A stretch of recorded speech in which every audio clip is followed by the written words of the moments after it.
atau yang dimanfaatkan oleh ulama-ulama. Jadi mufti-mufti, seluruh mufti nanti akan bersatu. Baik, waktu Anda sudah habis. Kami persilakan kepada pasangan kandidat nomor urut 1 untuk memberikan jawaban 2 menit dari sekarang. Kalau kita lihat di Undang-Undang PA, Undang-Undang nomor 11 tahun 2006, ada 5 hal pokok yang sangat prinsip dalam pembangunan agama di Aceh. Tapi kami mencoba mengambil 3 hal dalam rangka pelaksanaan syariah Islam supaya terjadi pelaksanaan kafah. Pertama adalah peran ulama dalam penetapan kebijakan Aceh. Jadi kita ingin melibatkan ulama ini nanti benar-benar berperan pada saat pembangunan ke depan di Aceh. Yang kedua, penyelenggaraan pendidikan yang berkualitas dengan menambah materi muatan lokal sesuai dengan syariat Islam. Karena di pendidikan ini sangat penting, yaitu dari sejak masa kanak-kanak. Jadi kita sudah masukkan ilmu-ilmu tentang syariah Islam ini, sehingga pada saat dewasa dia otomatis akan mendalami dan memahami secara betul-betul. Kemudian yang ketiga, penyelenggaraan kehidupan adat yang bersendikan agama Islam. Jadi adat pun harus kita sesuaikan, harus bersendikan syariat Islam. Jadi sehingga seluruh kehidupan masyarakat di Aceh ini nanti akan berorientasi dan mendalami serta bertumpu kepada pelaksanaan syariat Islam itu. Inilah yang kita harapkan ke depan sehingga syariat Islam berlaku secara kafah di Aceh ini. Sekian. Terima kasih. Ya, masih ada 23 detik lagi. Ada yang ingin tambahkan? Nyolun begahabang bahasa Aceh mentom, karena Aceh otonomi khusus yang diperluas, bahasa Aceh PKJ ada begahawa. Jadi untuk baik, waktu Anda habis. Kami persilakan langsung kepada pasangan kandidat nomor urut 2 untuk menjawab 2 menit dari sekarang. Baiklah. Dalam penerapan syariat Islam di Aceh ada beberapa hal yang perlu dipikirkan. Yang pertama, existing bylaw. Adanya kanun, 3 kanun syariat di Aceh ini sekarang. Kanun jinayah, kanun khamar, kanun maisir, dan kanun khalwat. Nah, ketiga kanun ini ternyata dalam pelaksanaannya di Aceh mengalami kendala, terutama tentang kanun maisir dan kanun khamar, di mana orang yang ditangkap harus dilepaskan lalu diadili dan tidak bisa ditangkap untuk dihukum. Nah, untuk ini diperlukan sebuah kanun tata acara yang sampai sekarang belum selesai.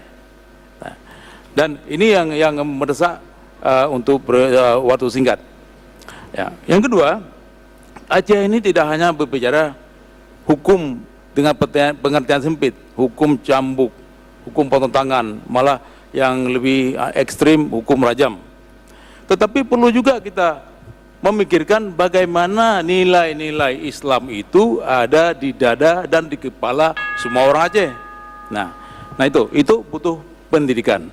Lalu kalau pada akhirnya kita memutuskan menjalankan syariat Islam dan hukum-hukum Islam secara paripurna, termasuk hukum qisas, hukum hudud, maka kita perlu lebih dahulu mempersiapkan rakyat Aceh agar tahu di mana yang mana salah dan yang mana benar. Kemudian menyiapkan aparatnya dan kemudian menyiapkan sistemnya atau hukumnya. Baik, waktu Anda habis. Kami persilakan kepada pasangan kandidat nomor urut 3 untuk menjawab pertanyaan yang sama 2 menit dari sekarang. Kami persilakan. Terima kasih. Berkenaan dengan isu yang sedang kita bicarakan, masalah penerapan syariat Islam di Aceh, tentunya kita barangkali perlu melakukan pendekatan yang namanya comparative approach. Itu di Minangkabau tidak punya semacam kanun, cuma mereka bisa dilaksanakan karena melibatkan adat dan ada sanksi adat. Sampai mereka ya begitulah jalannya. Kedua, kita lihat di Malaysia, Yang penting kejelasan. Kejelasan maksudnya itu yang dilakukan benar-benar itu ya dapat kena kepada sasarannya. Juga saya lihat sebagai kajian saya di Sudan begitu juga, Malaysia, Sudan begitu. Jadi yang menjadi kita lakukan adalah pertama melakukan sosialisasi apa itu syariat Islam. Yang kedua dengan pertanyaan karena kami pendidikan. Yang kedua adanya suri teladan dari pimpinan. Kenapa di Aceh dulu hebat? Karena ada Sultan Iskandar Muda. Dan kenapa juga di Kerajaan Mataram itu ada Sultan Agung. Jadi bukan halnya itu suri teladan. Punya mati untuk pok jerat, mati adat hanya untuk 4 mita. Itu adat dengan itu adat bersendiri syarak bersendiri kitabullah. Itu selanjutnya juga itu masalah pengkaderan. Itu pesantren sekarang madrasah pesantren itu alhamdulillah ada pusat pengkaderan pengawalan itu. Selanjutnya inilah yang barangkali dapat saya sampaikan, perlu ditambah. Ya, dapat kami tambahkan atas dasar pemahaman yang seperti itulah mengapa pasangan nomor 3 cagupnya memahami pemerintahan umum dan pengetahuan umum, calon wakilnya bidang agama syariat Islam. Insya Allah rakyat Aceh akan memberi dukungan, begitu ya kami yakin. Terima kasih. Baik, kalau begitu kita berikan aplaus untuk seluruh kandidat yang telah menjawab. Kita ingin melihat semangat rakyat Aceh, tetapi sesaat lagi setelah jeda kita akan memasuki segmen debat antar kandidat. Para kandidat akan saling berdebat dengan kandidat yang lainnya. Oleh karena itu sebelum kita break, kita akan undi terlebih dahulu kandidat mana akan berdebat dengan kandidat mana. Kami persilakan kepada produser kami. Kita mulai dari pasangan kandidat nomor urut 5 untuk memilih. Di sini ada 4 amplop. Di sini adalah calon lawan debat Anda. Anda memilih amplop yang kami persilakan. Ya, jangan dibuka terlebih dahulu. Nanti kami akan selanjutnya pasangan kandidat nomor urut 1. Kita mulai dari nomor urut 1 sesuai dengan urutan yang kita mulai sejak awal. Kami persilakan untuk memilih 4. Baik. Ke pasangan kandidat nomor urut 2. Ada 4 amplop sama. Anda memilih salah satu saja, Pak. Iya, baik. Dan pasangan kandidat nomor urut 3. Jangan dibuka terlebih dahulu, jangan terlihat terlebih dahulu, Pak. Iya. Baik. Dan selanjutnya pasangan kandidat nomor urut 4. Salah satu saja dari 4 amplop ini, kami persilakan. Baik. Iya. Kita beri aplaus sekali lagi kepada mereka semua. Baik. Iya. Kita akan lihat terlebih dahulu dari pasangan kandidat nomor urut 5 untuk membuka dan menunjukkan kepada seluruh hadirin di sini dan juga pemirsa di rumah siapakah lawan debat Anda malam hari ini. Baik, pasangan. Bentar, Pak. Sebentar, kita mulai satu persatu. Baik, nomor 2. Pasangan nomor 1. Coba diangkat lagi, Pak, diangkat lagi. Iya. Pasangan nomor 2 silakan menunjukkan siapakah lawan debatnya. Pasangan nomor 2 silakan ditunjukkan siapakah pasangan debatnya. Iya. Satu persatu, perlahan. Hadirin, ditunjukkan kepada kamera. Baik. Pasangan nomor urut 3 untuk memberikan. Ya. Kemudian pasangan nomor urut 4 untuk menunjukkan. Baik, sudah? Semua sudah?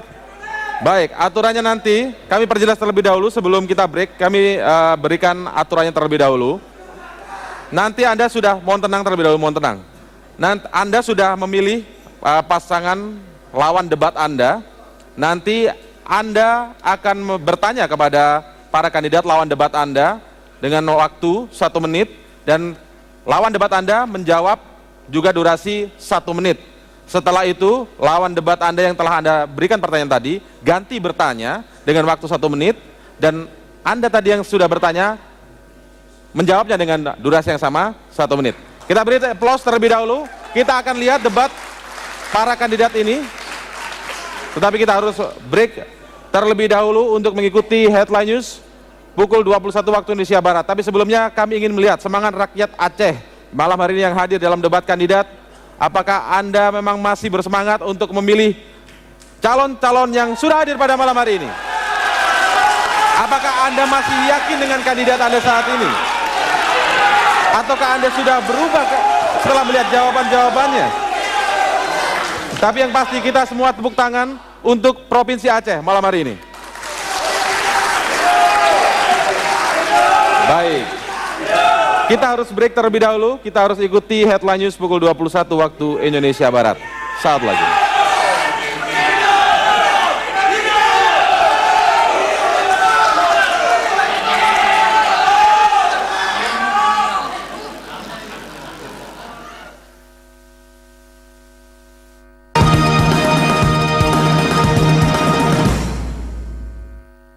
Dipersembahkan oleh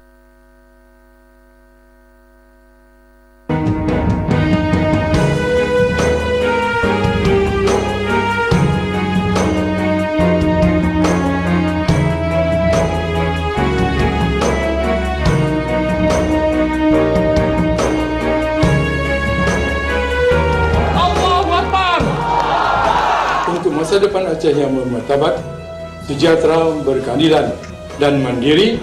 Coblos nomor 5. Tentukan masa depan Aceh, gunakan hak pilih Anda. Jangan sia-siakan suara Anda Dan jangan golput. Jadikan tanggal 9 April 2012 sebagai tanggal yang Anda tunggu. Langkahkan kaki dengan bismillah, ayo ke TPS yang telah ditentukan. Jadikan momentum pemilu kada Aceh sebagai pemilu kada damai dan bermartabat. Samakan langkah, satukan tujuan untuk Aceh yang sejahtera. Pilih sesuai hati nurani.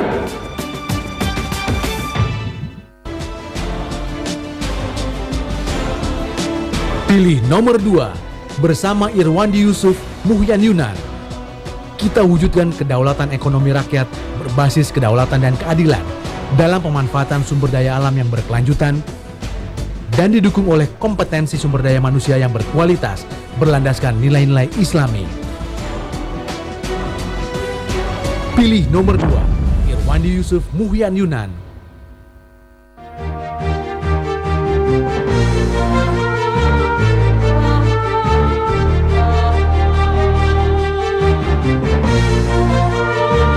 Pemilihan kepala daerah ini, marilah kita bersama-sama menjaga keamanan dan kedamaian. Damai adalah yang utama bagi rakyat.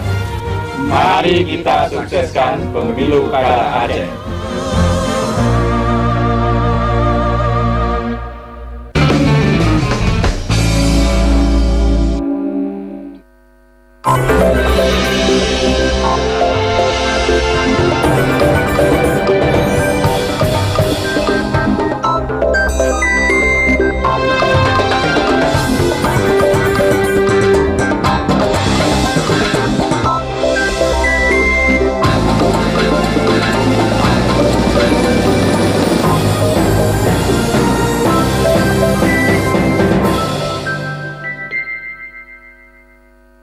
Menuju headline news bersama.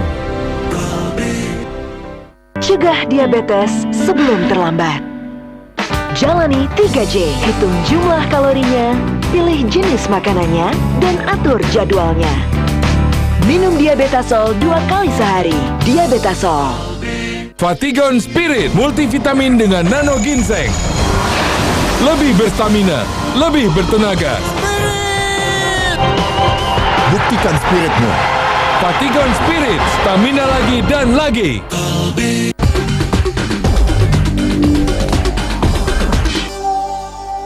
Dipersembahkan oleh Cegah diabetes sebelum terlambat. Jalani 3J, hitung jumlah kalorinya, pilih jenis makanannya, dan atur jadwalnya. Minum Diabetasol 2 kali sehari. Diabetasol. Selamat malam pemirsa, sejumlah petinggi Partai Keadilan Sejahtera malam ini menggelar rapat di kantor DPP PKS di Jalan TB Simatupang, Jakarta Selatan. Salah satu agenda yang dibahas dalam rapat internal PKS ini adalah isu keberadaan PKS di Setgap.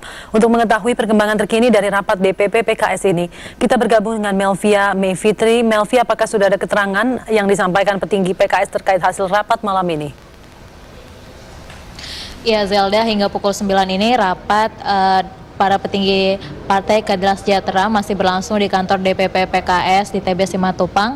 Rapat ini tertutup dan bersifat internal dengan agenda rapat Dewan Pimpinan Tingkat Pusat atau PDTP yang dipimpin langsung oleh Presiden PKS Lutfi Hasan Ishak dengan membahas posisi Partai PKS dalam Setgap dan juga persiapan menjelang Pilkada DKI. Dan tadi juga di sela-sela rapat Wakil fraksi Sohibul Iman itu sempat memberikan keterangan kepada rekan-rekan media menyangkut isu yang saat ini santer beredar mengenai keberadaan PKS yang siap-siap didepak dari Setgap atau Sekretaris Gabungan semenjak tidak diajak atau juga dipanggil dalam rapat Setgap pada Selasa malam di Puri CKS dipimpin langsung oleh Presiden SBY. Dan tadi juga sempat dikatakan bahwa untuk menanggapi isu keberadaan PKS di dalam Setgap dan juga isu reshuffle 3 menteri dari PKS yang saat ini berada di Kabinet Indonesia Bersatu Jilid 2, Sohibul Iman mengatakan bahwa PKS menyikapinya dengan santai dan tidak tergesa-gesa untuk mengeluarkan atau menarik diri dari Setgap. Tapi PKS lebih bersifat untuk menunggu jika memang benar ingin dikeluarkan dari Setgap itu harus berdasarkan pernyataan langsung dari SBY sebagai Ketua Setgap. Karena PKS sendiri merasa tidak melanggar 3 dari 8 Code of Conduct yang ada. Begini ya, kami sudah sering sekali kami tegaskan ya bahwa pada dasarnya kami tentu saja sekarang menunggu ya keputusan resmi ya, statement resmi dari Pak SBY bahwa sekarang banyak bertebaran isu ya dan pendapat yang dilontarkan oleh baik itu kader-kader Demokrat maupun juga kader-kader partai koalisi yang lain. Itu bagi kami itu bukan menjadi rujukan. Yang menjadi rujukan kami adalah statement resmi dari Presiden. Karena pada dasarnya koalisi ya pada waktu itu ditandatangani antara kami bersama Presiden SBY gitu. Walaupun ada desakan dari partai lain atau ya, salah satu menteri yang saat ini berada di Kabinet Indonesia Bersatu Jilid 2, Tifatul Sembiring juga hadir dalam rapat Dewan Tinggi PKS dan pada malam hari ini, tapi juga belum dapat keterangan apa-apa dari Tifatul Sembiring. Tapi para menteri yang ada atau juga Dewan Suro PKS menyatakan mereka akan tetap berada di Setgap selama belum ada kata perpisahan dari SBY. Demikian. Baik, Melvia Mayfitri melaporkan langsung dari DPP PKS di kawasan Jakarta Selatan. Terima kasih. Pemirsa, demikian Headline News. Untuk saat ini berita-berita dalam Headline News bisa Anda akses di situs kami di metrotvnews.com. Headline News berikutnya hadir pukul 22 waktu Indonesia Barat dan berita program Top 9 News akan kami hadirkan pukul 21.30 untuk malam ini. Sampai jumpa.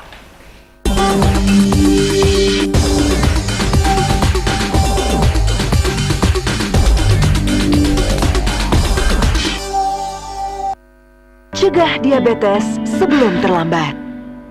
Jalani 3J, hitung jumlah kalorinya, pilih jenis makanannya, dan atur jadwalnya. Minum Diabetasol 2 kali sehari. Diabetasol. Deluxe Symphony, 3 hari lagi. Cegah diabetes sebelum terlambat.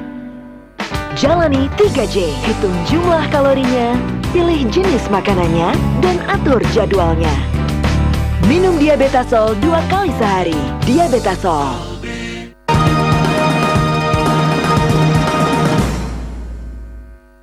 Dipersembahkan oleh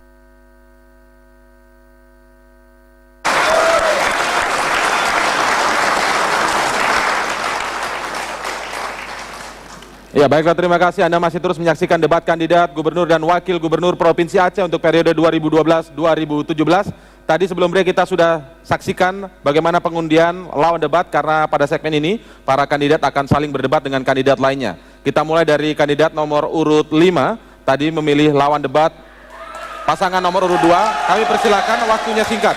Kami persilakan. Terima kasih. Pertanyaan kami kepada Irwandi dan juga bermurah hati tanya juga kepada Nazar.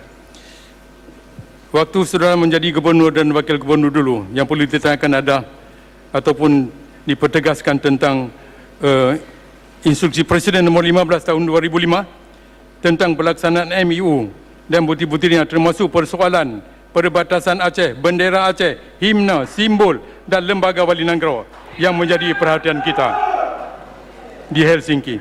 Bahkan Presiden sendiri mengeluarkan instruksi untuk dijalankan oleh gubernur. Tapi mengapa tidak dijalankan sampai habis masa jabatan saudara? Bukankah ini perintah Presiden? Bagaimana anda bisa melakukan ini, mengabaikan perjuangan kami-kami yang telah melahirkan MIU Helsinki untuk kemakmuran rakyat Aceh? Baik, kami persilakan untuk pasangan nomor 2 menjawab 1 menit dari sekarang. Ya, baik, terima kasih tentang pelaksanaan MOU yang sekarang sedang juga kita laksanakan, kecuali beberapa hal. Di MOU itu yang krusial, yang belum adalah pembentukan pengadilan HAM untuk Aceh dan kemudian pembentukan KKR dan penyelesaian masa sengketa yang belum selesai.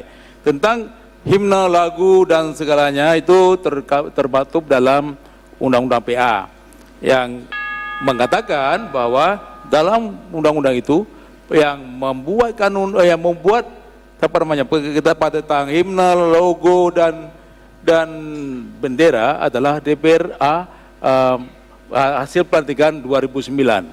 Nah, itu jawabannya. Masih ada waktu, bisa dimanfaatkan. Dan kemudian antara pemerintah pusat dan GAM dalam MOU ini, kalau ada ketidaksesuaian, maka para pihak akan... Baik, tepat waktu, waktu Anda sudah habis. Kini giliran pasangan nomor urut 2 untuk bertanya balik kepada pasangan nomor urut 5. Saya menanyakan, ini menjelang pilkada ini banyak hal terjadi, intimidasi, teror, pembunuhan bahkan. Saya ingin bertanya, begini, intimidasi sudah banyak kita ketahui, teror banyak ketahui, bahkan menjurus ke pembunuhan. Dan dua terbunuh 1 orang kawan saya dan beberapa orang pencari kerja. Oleh karena itu saya ingin bertanya, karena Densus menemukan bahwa pelakunya selalu dari kader Partai Aceh. Sejauh mana Dr. Zaini dan bagaimana mengetahui hal ini atau bagaimana cara menanggapinya? 1 menit dari sekarang kami persilakan pasangan nomor urut 5. Ya, terima kasih. Dalam hal teror yang dikenakan adalah Partai PA. Seakan mereka yang melakukan semua itu. Tapi saya kira itu persoalan adalah persoalan Pak Kapolda sendiri yang seharusnya beliau itu menyelesaikan tentang persoalan mencari siapa pelakunya sebenarnya. Walaupun kami tidak menduduh secara sempurna begitu, tapi saya kira ini adalah suatu pekerjaan yang merupakan provokatif yang ditujukan hanya kepada PA yang dimaksudkan supaya ini menjadi tong sampah daripada yang lain. Tapi saya kira itu persoalan tentang teror dan lain sebagainya adalah hak daripada yang memegang security, yaitu pihak kepolisian. Terima kasih. Baik, kita berikan aplaus terlebih dahulu. Langsung saja kini kita mulai ke pasangan nomor urut 1 yang memilih lawan debat pasangan nomor urut 4 untuk memberikan pertanyaan. 1 menit Pak, kami persilakan. Silakan Pak.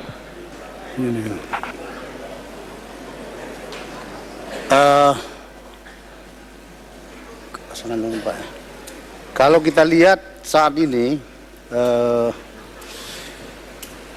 penerapan syariat Islam itu memang belum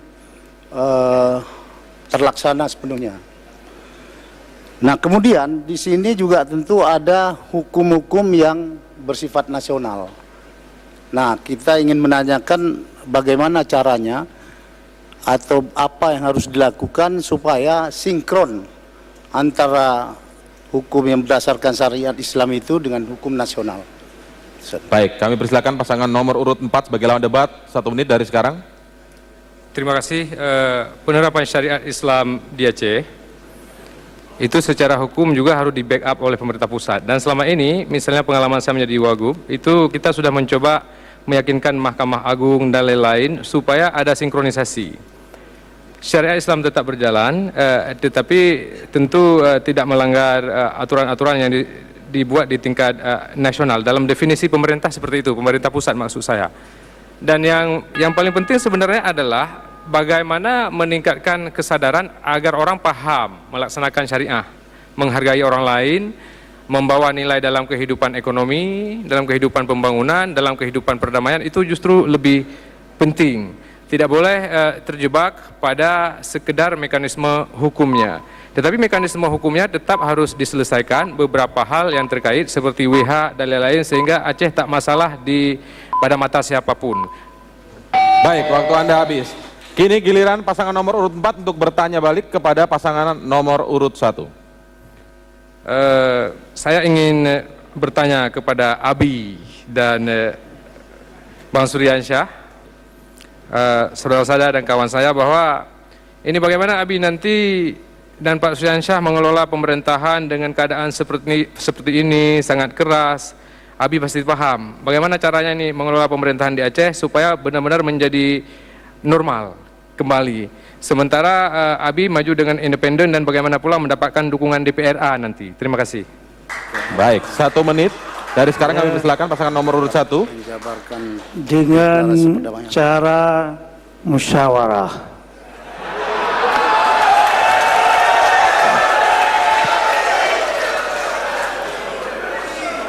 Niba tokoh-tokoh Aceh yang carong-carong dan yang bako-bako.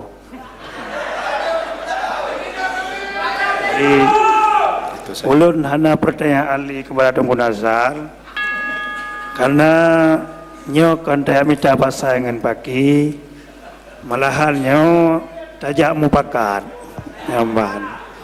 Jadi maka hana perlu li ulun temanyang, karena kamu yang dang sino kan miyak minta pagi.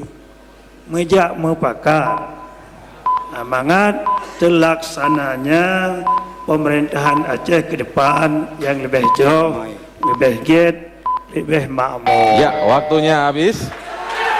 Kita beri aplaus terlebih dahulu.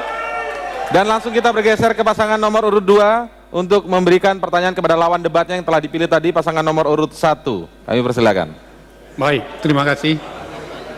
Kita tahu bahwa pemerintah Indonesia, Aceh termasuk salah satu program dari MP3EI, yaitu Master Plan Infrastruktur untuk Pembangunan Ekonomi. Nah, kami ingin tahu bagaimana program nanti kalau Abi Lampisang dengan Pak Suryansyah terpilih, apa program yang akan dilakukan untuk mendukung MP3EI untuk Aceh? Baik, 1 menit dari sekarang kami persilakan. Begini. Kami mohon hadirin untuk tenang terlebih dahulu, kita simak. Itu MP3I, Master Plan Pelancaran Pembangunan Ekonomi Indonesia. Jadi itu ada 6 koridor di sana. Nah, salah satu koridor itu yaitu daerah Sumatera, ya termasuk Aceh. Nah, otomatis harus diusahakan bahwa dalam pelaksanaan yang dilaksanakan di Aceh harus sesuai dengan koridor yang sudah ditetapkan dalam MP3I itu. Nah, khususnya yang di Aceh ini dan Sumatera itu masalah kelapa sawit itu terutama yang ada di dalam MP3I. Kemudian juga yang berkaitan dengan baja, perikanan juga. Nah, kemudian jadi fokus kita tentu dalam mensukseskan MP3I harus sesuai dengan apa yang ada dalam MP3I. Waktunya habis. Kita berikan kesempatan untuk bertanya kembali kepada pasangan nomor urut 2. Silakan pasangan nomor urut 1. Gampang-gampang aja nih. Mengingat harga pangan yang semakin tinggi, yang kalau kita lihat tidak sesuai dengan pendapatan masyarakat. Jadi pendapatan masyarakat itu tetap, sedangkan harga makin tinggi. Nah, apa strategi yang harus dilakukan dalam menyeimbangkan antara harga beli dengan pendapatan masyarakat tersebut? Baik, kami persilakan untuk menjawab. Baik, 1 menit dari sekarang. Baik, terima kasih. Kalau kita lihat memang betul terjadi daya beli masyarakat mungkin tidak cukup untuk membeli pangan. Nah, tentunya ini adalah sudah menjadi tugas pemerintah bagaimana kiranya seluruh masyarakat memiliki satu kesejahteraan. Tentunya pemerintah memikirkan bagaimana semua masyarakat ini bisa mendapat pangan dengan baik, bisa mendapat pangan dengan cukup, sehingga pemerintah bisa memberikan subsidi ataupun memberikan keringanan harga, bagaimana kiranya masyarakat mendapatkan pangan dengan mudah. Ya, masih ada waktu? Ada dua strategi sebetulnya dalam menghadapi harga pangan. Yang pertama, kenyataan sekarang bahwa harga pangan di Aceh belum gawat darurat, artinya masih terjangkau walaupun tiap tahun menaik. Kalau terjadi gawat darurat, maka pemerintah perlu mensubsidi harga pangan pokok. Nah, iya, waktunya habis, tapi kita berikan aplaus kepada seluruh kandidat yang sudah berdebat, tapi masih ada dua kandidat lagi yang akan berdebat dengan kandidat lainnya. Namun pemirsa tetaplah bersama kami masih akan hadir kembali dalam debat kandidat gubernur dan wakil gubernur Provinsi Aceh sesaat lagi.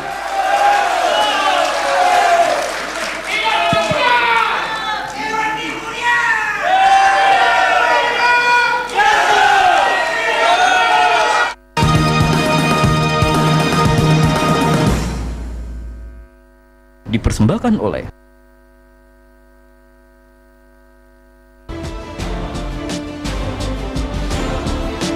Pilih nomor 2 bersama Irwandi Yusuf Muhyan Yunan. Kita wujudkan kedaulatan ekonomi rakyat berbasis kedaulatan dan keadilan dalam pemanfaatan sumber daya alam yang berkelanjutan dan didukung oleh kompetensi sumber daya manusia yang berkualitas berlandaskan nilai-nilai Islami. Pilih nomor 2 Irwandi Yusuf Muhyan Yunan.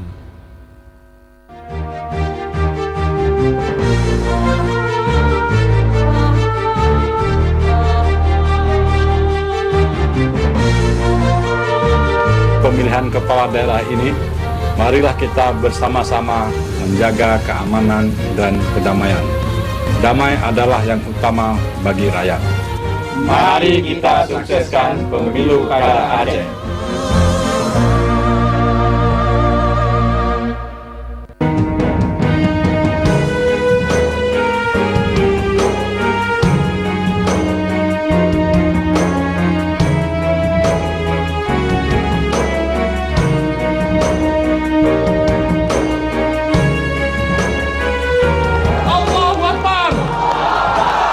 Masa depan Aceh yang bermartabat, sejahtera, berkeadilan, dan mandiri. Coblos nomor 5.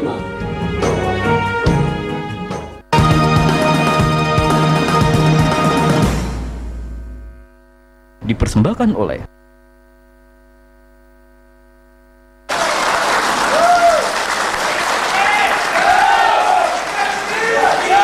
Ya, baiklah hadirin dan pemirsa, kita masih dalam program debat kandidat gubernur dan wakil gubernur Provinsi Aceh untuk periode 2012-2017. Saat ini masih ada kandidat yang akan berdebat dengan lawan debatnya tadi. Giliran pasangan kandidat nomor urut 3 untuk bertanya dengan lawan debatnya yang dipilih tadi nomor urut 1. Kami persilakan untuk bertanya. Terima kasih. Dalam perjalanan pemerintahan dan sejarah politik di Aceh, selalu saja terkendala antara lain karena begitu banyak konflik kepentingan antar komponen yang ada. Kita melihat dalam beberapa tahun terakhir itu terlihat hubungan dalam tanda petik yang tidak sebagaimana diharapkan oleh masyarakat terjadi. Jika bapak-bapak berdua ini nanti menghadapi konflik kepentingan yang begitu intens, tadi kami mendengar Bapak akan menggunakan musyawarah mufakat. Tapi kalau pada saat atau konteks tertentu di mana musyawarah mufakat itu tidak bisa dilaksanakan, kira-kira pendekatan apa yang Bapak Abi akan lakukan? Baik. Terima kasih. Kami persilakan untuk memberikan jawaban 1 menit dari sekarang. Menjauhan mungkin cara mufakat mengikut syariat Islam, kembali kepada istikharat, nibak urang bako-bako dan carong-carong yang tuoh 7 lebih langit dan 7 lebih bumi, sehingga rakyat Aceh nyombangan selamat dunia akhirat.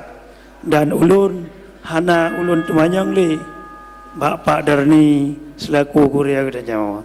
Karena hana apa yang ulun tumanyang karena memandunya kamu pun. Baik, masih ada waktu, silakan ditambahkan singkat Pak. Jadi kami yakin begini. Ya, singkat kami waktunya. yakin bahwa dengan musyawarah mufakat aja pasti bisa terjadi karena tingginya Iya, waktunya sudah habis. Kami persilakan untuk pasangan nomor urut 1 untuk bertanya kepada lawan debatnya tadi, pasangan nomor urut 3. Kami persilakan. Langsung ke pertanyaannya Pak ya. Apa langkah-langkah yang diambil untuk menanggapi masalah rendahnya pemahaman syariat Islam di lingkungan masyarakat Aceh saat ini? Kami persilakan 1 menit dari sekarang. Rendahnya pelaksanaan syariat Islam pada Quran ini. Jadi seperti yang telah disampaikan oleh Pak Ahmad Fauzi tadi, bahwa yang paling penting kita beri pemahaman dulu kepada masyarakat. Kalau masyarakat belum memahami secara baik, kemudian terus dengan serta-merta penekanannya pada punishment, ini yang menjadi masalah. Kami menggunakan pendekatan yang lebih edukatif agar supaya masyarakat kita memahami dulu, dan setelah memahami kemudian akan diarahkan pada pemberian punishment sesuai dengan tingkat kesalahan atau sesuai dengan ketentuan yang berlaku itu. Terima kasih. Masih ada beberapa detik lagi. Bagi kami yang sangat urgen sekali adalah perlu adanya sosialisasi, baik melalui pendidikan, dakwah dan sebagainya dahulu, kemudian baru dilakukan langkah-langkah selanjutnya. Jangan dihukum dulu. Ya, waktu Anda sudah habis. Kita bergeser ke kandidat nomor urut 4 untuk bertanya kepada lawan debatnya, kandidat nomor urut 3. Kami persilakan. Langsung ke poin pertanyaannya, Pak. Terima kasih. Pak Darni, Cagup nomor urut 3 yang saya hormati. Ingin kami tanyakan, di Aceh ini tidak semuanya dapat diselesaikan secara normatif dan akademik. Di Aceh ini mungkin apa yang normal, yang tidak normal di daerah lain, di Aceh normal-normal saja. Dan bagaimana ini nanti pengalaman Pak Darni sebagai pasangan jantung hati rakyat Aceh mengumumkan pendidikan, tapi di Unsyah sendiri akreditasi pendidikan bermasalah, kemudian pengalaman pemerintahan Bapak juga mungkin adalah sesuatu yang terbaru. Bagaimana ini menangani keadaan Aceh seperti keadaan sekarang dan menuju ke depan yang lebih baik? Kandidat nomor urut Terima kasih. 3 menjawabnya. 1 menit dari sekarang. Yang terjadi di Aceh adalah yang diprovokasi, yang dibaca di media bukanlah yang sebenarnya. Jadi kami biarlah kulit milik orang lain, yang penting isinya. Saya kira itu yang penting. Apa yang kami lakukan di Universitas Syah Kuala, kami tidak